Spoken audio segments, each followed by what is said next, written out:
Hello, good morning, जोहार। मैं संजय और आप देख रहे हैं न्यूज़ झारखंड। चलिए जानते हैं आज के मुख्य 25 बड़ी खबरों को। झारखंड डिप्लोमा स्तर संयुक्त प्रतियोगिता परीक्षा रद्द, 1289 पदों पर जूनियर इंजीनियर्स की होनी थी नियुक्ति। झारखंड कर्मचारी चयन आयोग जेएसएससी ने रांची, बोकारो और पूर्वी सिंहभूम के विभिन्न केंद्रों पर संपन्न झारखंड डिप्लोमा स्तर संयुक्त प्रतियोगिता परीक्षा जेई 2021 को रद्द कर दिया है। परीक्षा की अगली तिथि शीघ्र आयोग की वेबसाइट पर प्रकाशित की जाएगी। इस आशय की सूचना आयोग के परीक्षा नियंत्रक के हस्ताक्षर से जारी किया गया है। परीक्षा किन कारणों से रद्द की गई है, इसका खुलासा आयोग द्वारा नहीं की गई है। मालूम हो कि आयोग ने 3 जुलाई को रांची, बोकारो एवं पूर्वी सिंहभूम के विभिन्न केंद्रों पर डिप्लोमा स्तरीय प्रतियोगिता परीक्षा और मार्कशीट पर ली थी। पूर्व में सीबीटी मोड में परीक्षा लेने की बात कही गई थी। अभ्यर्थियों ने परीक्षा के पूर्व प्रश्न पत्र लीक होने का आरोप लगाया था। झारखंड में मौसम के बदले मिजाज से किसानों के चेहरे पर खुशी।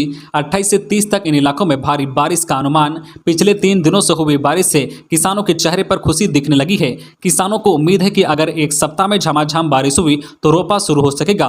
रोपा के लिए बिचड़ा तैयार हो गया है। इधर अब तक पूरे राज्य में लगभग लक्ष्य के 12% के आसपास ही रोपा हो पाया है। मौसम केंद्र ने 28 फरवरी को संताल परगना के इलाके यानी कि साहेबगंज, गोड्डा, पाकुड़, देवघर, दुमका और जामताड़ा में भारी बारिश का पूर्वानुमान किया है। वहीं आज 26 जुलाई को भी राज्य में कहीं कहीं गर्जन के साथ वज्रपात और बारिश हो सकती है। वहीं 30 जुलाई तक कहीं कहीं हल्के से मध्यम दर्जे की बारिश होती रहेगी। वहीं पिछले 24 घंटे में राज्य में कहीं कहीं हल्के से मध्यम दर्जे की बारिश हुई है।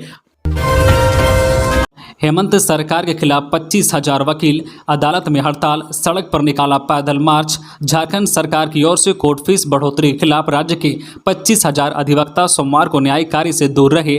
झारखंड स्टेट बार काउंसिल के आह्वान पर हाई कोर्ट सहित निचली अदालत में अधिवक्ता किसी भी केस में अदालत में उपस्थित नहीं हुए। विरोध को लेकर पूर्व में बार काउंसिल ने सभी जिला बार संघों को पत्र लिखकर सूचना दे दी थी। बार काउंसिल के चेयरमैन राजेंद्र कृष्णा ने कहा है कि राज्य सरकार की ओर से कोर्ट फीस में 6 गुना तक बढ़ोतरी की गई है। इस राज्य की गरीब जनता न्याय से वंचित हो जाएगी। उन्होंने कहा है कि अगर राज्य सरकार कोर्ट फीस बढ़ोतरी को वापस नहीं लेती है तो राज्य स्टेट बार काउंसिल इस मामले में कठोर निर्णय लेगा। बता दें कि राज्य से सभी जिला बार संघों में अधिवक्ता काला बिल्ला लगाकर विरोध दर्ज कराया। इसके अलावा सभी जिलों के उपायुक्तों को इससे संबंधित ज्ञापन भी सौंपा गया है। नवनिर्वाचित राष्ट्रपति द्रौपदी मुर्मू को सीएम हेमंत सोरेन ने दी बधाई। कहा, जोहार महामहिम। देश की 15वीं राष्ट्रपति निर्वाचित होने के बाद द्रौपदी मुर्मू का शपथ ग्रहण सोमवार को संसद भवन में हुआ। शपथ ग्रहण समारोह में झारखंड सहित देश भर के सांसद, विधायक और नेता मौजूद रहे। देश की पहली आदिवासी महिला द्रौपदी मुर्मू के राष्ट्रपति निर्वाचित होने पर झारखंड के मुख्यमंत्री हेमंत सोरेन और बीजेपी नेताओं ने उन्हें बधाई दी है। 64 साल की उम्र में द्रौपदी मुर्मू रिकॉर्ड धारक नीलम संजीव रेड्डी को पीछे छोड़ते हुए सबसे कम उम्र की राष्ट्रपति बनी है। सीएम हेमंत सोरेन ने ट्वीट कर कहा है कि जोहार महामहिम, भगवान बिरसा मुंडा, वीर शहीद सिदो कान्हू, फूलो झानो, बाबा तिलका मांझी, पोटो हो, तेलंगा खड़िया, जतरा टाना भगत, नीलांबर पीतांबर और शेख भिखारी आदि जैसे महान पुरुषों की वीरभूमि से आपको हार्दिक बधाई एवं शुभकामनाएं। इधर केंद्रीय जनजातीय मामलों के मंत्री अर्जुन मुंडा ने भी नई राष्ट्रपति द्रौपदी मुर्मू को बधाई दी है। झारखंड में आसमान से बरसी मौत, पशुओं को चारा खिला रहे 2 लोगों ने वज्रपात से तोड़ा दम। झारखंड में सोमवार को मौसम का मिजाज बदला। पलामू में बदले मिजाज के बीच बारिश हुई। इस दौरान वज्रपात से 2 लोगों की मौत हो गई। ये मामला हरिहरगंज प्रखंड क्षेत्र की सलैया पंचायत अंतर्गत रबधी भोराहा गांव का है। 2 अलग अलग गाँव में एक महिला व पुरुष की मौत हो गई है। बताया जा रहा है कि ये दोनों अपने पशुओं को चारा खिला रहे थे। इसी दौरान ये वज्रपात की चपेट में आ गए। सूचना मिलते ही जनप्रतिनिधि व ग्रामीण पीड़ित परिवार के घर पहुंचे और शोक संवेदना जताई। झारखंड के पलामू जिले के हरिहरगंज प्रखंड क्षेत्र की सलैया पंचायत अंतर्गत रबधी भोराहा गांव के बाहर बांध नामक स्थान पर सोमवार को वज्रपात से 2 लोगों की मौत हो गई। मृतकों में भोराहा गांव निवासी 56 वर्षीय बलराम यादव तथा रबधी गांव निवासी शिव यादव की पत्नी मानमती देवी शामिल हैं। ग्रामीणों के अनुसार ये दोनों अपने पशुओं को खेत में चारा खिला रहे थे। इसी दौरान बारिश के साथ वज्रपात हुआ जिसमें दोनों की मौत हो गई। मुखिया ने पीड़ित परिवार को मदद का भरोसा दिया है। खबरों में आगे बढ़ने से पहले आपसे रिक्वेस्ट है कि अगर आप चैनल को सब्सक्राइब नहीं किए हैं तो प्लीज चैनल को सब्सक्राइब करके बेल आइकन प्रेस कर दें, जिससे आपको झारखंड की हर छोटी बड़ी खबर का अपडेट आप तक पहुंचता रहे। चलिए बढ़ते हैं खबरों की ओर। आधे पारा शिक्षकों के प्रमाण पत्र का नहीं हो पाया है सत्यापन, इसलिए पेच में फंसी आकलन परीक्षा। राज्य में पारा शिक्षकों की पहली आकलन परीक्षा अब जुलाई में नहीं हो पाएगी, क्योंकि अब तक आधे पारा शिक्षकों के प्रमाण पत्र का सत्यापन ही नहीं हो पाया है। इस कारण परीक्षा की प्रक्रिया शुरू नहीं हो पाई है। इसके लिए प्रमाण पत्र का सत्यापन अनिवार्य है। 17 जुलाई को परीक्षा लेने की तैयारी थी। जून में सभी जिलों को दिशा निर्देश देते हुए 22 जून तक सत्यापन प्रक्रिया पूरी कर लेने को कहा गया था। राज्य में कुल 61,148 पारा शिक्षक कार्यरत हैं, जिनमें से 14,042 पारा शिक्षक टेट शिक्षक पात्रता परीक्षा सफल हैं। टेट सफल शिक्षक आकलन परीक्षा में शामिल नहीं होंगे। 47,016 शिक्षकों को आकलन परीक्षा में शामिल होना है। प्रमाण पत्र सत्यापन के लिए सभी जिलों में समिति बनी थी। जैक ने झारखंड शिक्षा परियोजना से शिक्षकों के प्रमाण पत्र सत्यापन को लेकर जानकारी भी मांगी थी, लेकिन उसने जैक को इस बारे में जानकारी नहीं दी है। झारखंड शिक्षक पात्रता परीक्षा में सफल पारा शिक्षकों के मानदेय में 50% और जो शिक्षक परीक्षा सफल नहीं है उनके मानदेय में 40% की बढ़ोतरी कर दी गई है। वैसे पारा शिक्षक जो झारखंड शिक्षक पात्रता परीक्षा सफल नहीं है उनके लिए आकलन परीक्षा का प्रावधान है। आकलन परीक्षा में सफल होने पर मानदेय में 10% की वृद्धि होगी। एमजीएम के medical superintendent doctor Arun Kumar suspended. स्वास्थ्य मंत्री बन्ना गुप्ता ने दिया आदेश। स्वास्थ्य मंत्री बन्ना गुप्ता ने जमशेदपुर मेडिकल कॉलेज के चिकित्सक अधीक्षक डॉक्टर अरुण कुमार को तत्काल प्रभाव से निलंबित करने का आदेश दिया है। वहीं अस्पताल के प्रशासक का प्रभार ADM law and order Nandkishore Lal को दिया गया है। यह फैसला सोमवार को नेपाल हाउस में स्वास्थ्य मंत्री बन्ना गुप्ता और अपर मुख्य सचिव अरुण कुमार सिंह की अध्यक्षता में हुई समीक्षा बैठक के बाद लिया गया है। स्वास्थ्य मंत्री श्री गुप्ता ने स्पष्ट किया है कि कार्य में लापरवाही बरतने वाले किसी भी चिकित्सा पदाधिकारी एवं कर्मचारी को छोड़ा नहीं जाएगा। राज्य में चिकित्सा सेवा को बेहतर करने में राज्य सरकार लगी है, लेकिन कुछ लोगों के कारण छवि खराब हो रही है। उन्होंने वर्षों से अस्पताल में पदस्थापित तृतीय और चतुर्थ वर्ग के कर्मचारियों का टेबल ट्रांसफर करने का निर्देश दिया। झारखंड में शराब दुकान के कर्मियों को वेतन के लाले। झारखंड के शराब दुकानों में कार्यरत सेल्समैन को 3 माह से वेतन नहीं मिला है। एक तरफ रोजाना 1 करोड़ का राजस्व मिल रहा है, तो दूसरी तरफ कर्मियों को वेतन के भी लाले पड़े हैं। दुकानों में कार्यरत सेल्समैन ने इसकी शिकायत जिलों के उपायुक्तों से की है। उन्होंने इसकी जानकारी आबकारी विभाग के उत्पाद आयुक्त को दी है। सेल्समैन ने बताया कि शराब दुकानों में काम करने के लिए नियोजनालय व उपायुक्त कार्यालय के माध्यम से कंपनी ने भर्ती ली थी, लेकिन कंपनी श्रम अधिनियम का अनुपालन नहीं कर रही है। समय पर वेतन भुगतान नहीं किया गया तो दुकानों में तालाबंदी की जाएगी। सोनिया गांधी के खिलाफ ईडी की कार्रवाई का विरोध। आज मंगलवार को कांग्रेसी करेंगे सत्याग्रह। कांग्रेस अध्यक्ष सोनिया गांधी के खिलाफ प्रवर्तन निदेशालय ईडी की कार्रवाई पर देश भर के कांग्रेसियों में नाराजगी है। इसे लेकर पिछले कई दिनों से प्रदेश कांग्रेस द्वारा आंदोलन चलाया जा रहा है। बीते दिनों कांग्रेसियों ने रांची स्थित ईडी कार्यालय का घेराव किया था। वहीं झारखंड कांग्रेस आज मंगलवार को प्रदेश अध्यक्ष राजेश ठाकुर के नेतृत्व में सुबह 10 बजे से बापू वाटिका मोराबादी रांची में शांतिपूर्ण सत्याग्रह कार्यक्रम करेगा। प्रदेश अध्यक्ष के मुताबिक पार्टी अध्यक्ष सोनिया गांधी के ईडी कार्यालय से बाहर आने तक शांतिपूर्ण सत्याग्रह जारी रहेगा। जमीन नहीं मिलने से नाराज टाना भगत उतरे सड़क पर। गुमला लोहरदगा मार्ग रहा घंटों जाम। गुमला के 1 दर्जन गांव के टाना भगत सोमवार को सड़क पर उतर आए। गुमला शहर से 3 किलोमीटर दूर चंदाली कृषि फार्म के समीप नेशनल हाईवे जाम कर दिया। दिन के 12:30 बजे सड़क जाम किया गया, जो 5:30 बजे तक जाम रहा। टाना भगत समाज के लोग सड़क पर बैठ गए, जिससे गुमला और लोहरदगा मार्ग जाम रही। जामकर्ता पारंपरिक वेशभूषा में थे।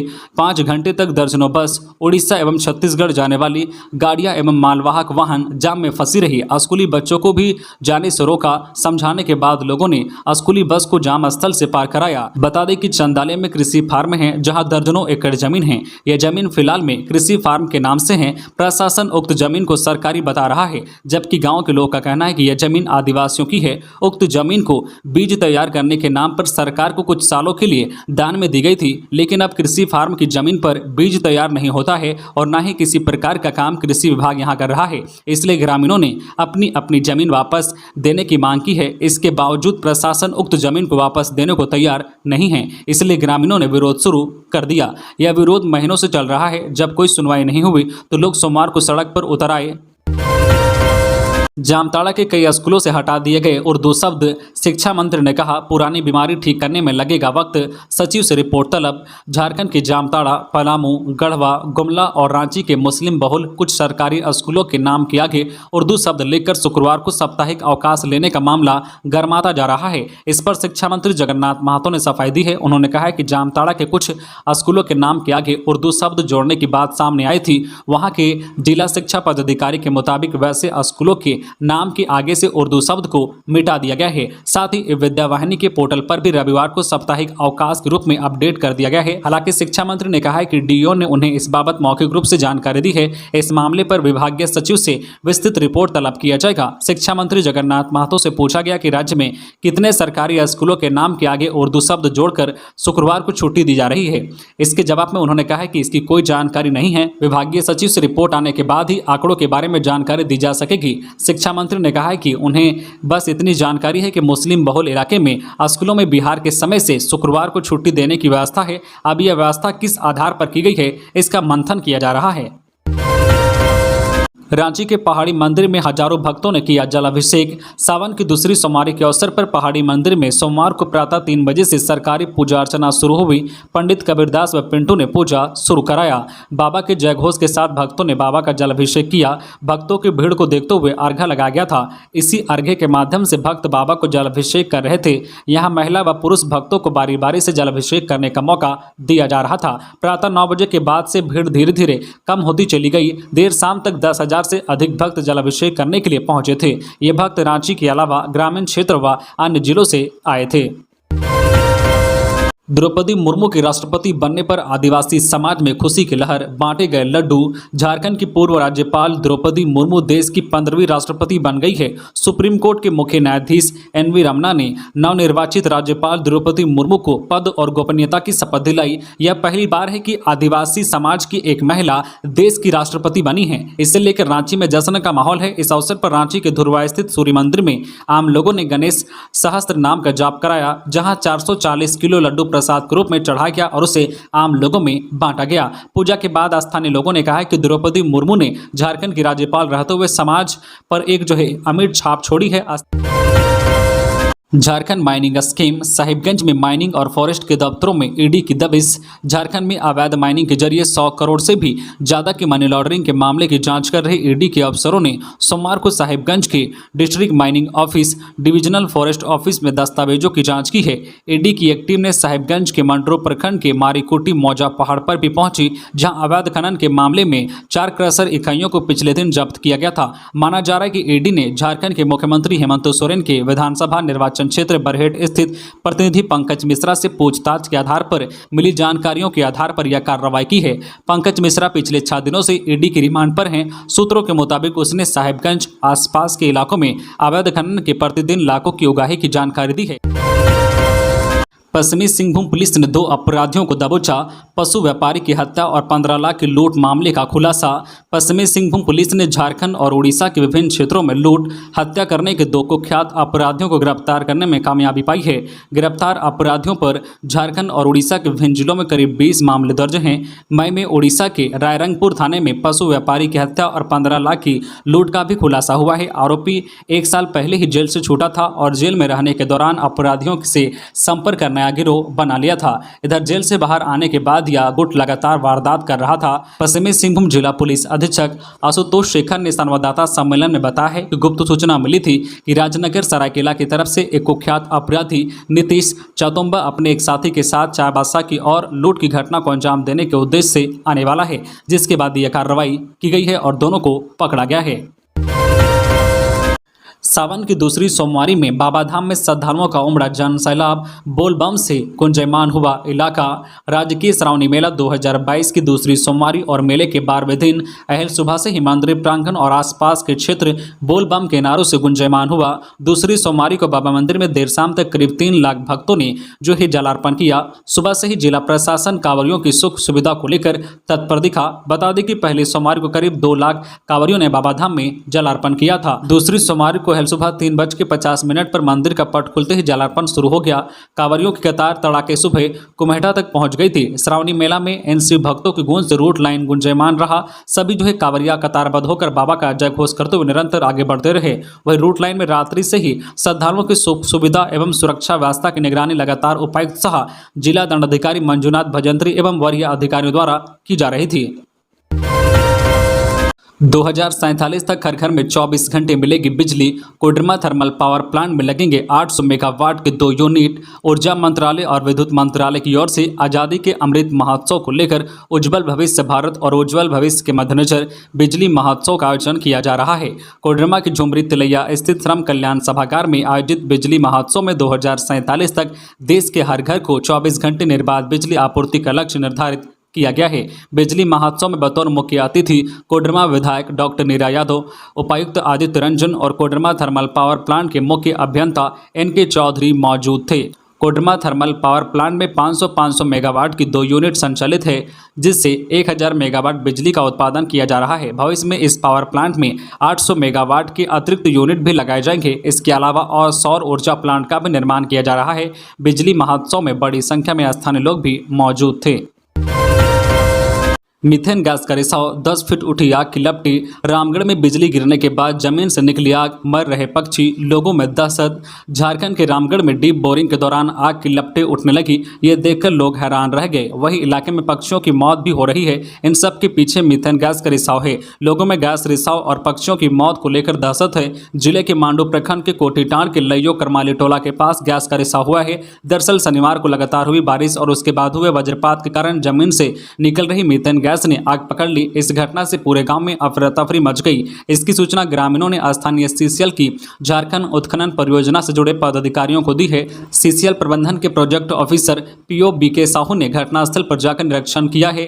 इधर गैस रिसाव की वजह से 10,000 से अधिक की आबादी प्रभावित हो रही है। उन्होंने बताया कि एक तरफ आम लोग इससे परेशान हैं, वहीं दूसरी तरफ खेतों में जाने से लोग कतरा रहे हैं। बता दें कि झारखंड के धनबाद, रामगढ़ और बोकारो में लगभग 16 लाख घन मीटर मीथेन गैस का भंडार पाया गया है। बीजेपी के 16 विधायक JMM के संपर्क में पार्टी तोड़ने के लिए तैयार। सुप्रीमो भट्टाचार्य, झारखंड मुक्ति मोर्चा के केंद्रीय समिति सदस्य और सोरेन परिवार के बेहद करीबी माने जाने वाले सुप्रीमो भट्टाचार्य ने कहा है कि प्रदेश भाजपा के नेतृत्व और विधायक दल के जो स्वयंभू नेता से त्रस्त होकर भाजपा के 16 विधायकों ने अलग गुट बनाकर झामुमो के नेतृत्व वाली सरकार को समर्थन देने की इच्छा जताई है। सुप्रीमो भट्टाचार्य ने कहा है कि एक वरिष्ठ पूर्व मंत्री के नेतृत्व में 16 विधायक अलग गुट बनाने के लिए तैयार हैं। ऐसे में झामुमो भी भाजपा नेतृत्व से नाराज विधायकों का स्वागत करने के लिए तैयार है। अब सुप्रीमो भट्टाचार्य के दावे में क्या सच्चाई है या तो वक्त तय करेगा, परंतु राज्य की राजनीति में इन दिनों वर्तमान सरकार की सेहत और विधायकों के संपर्क में रहने की खबरें आती रहती है। तो ये थी आज की झारखंड की टॉप बड़ी खबरें। इसी तरह झारखंड की हर छोटी बड़ी खबर देखने के लिए आप हमारे चैनल न्यूज झारखंड चैनल को सब्सक्राइब करके बेल आइकन प्रेस कर दीजिए, जिससे आपको झारखंड की हर छोटी बड़ी खबर का अपडेट आप तक पहुंचता रहे। तो आज के लिए बस इतना ही। हमें दीजिए इजाजत, फिर मिलते हैं नेक्स्ट न्यूज में।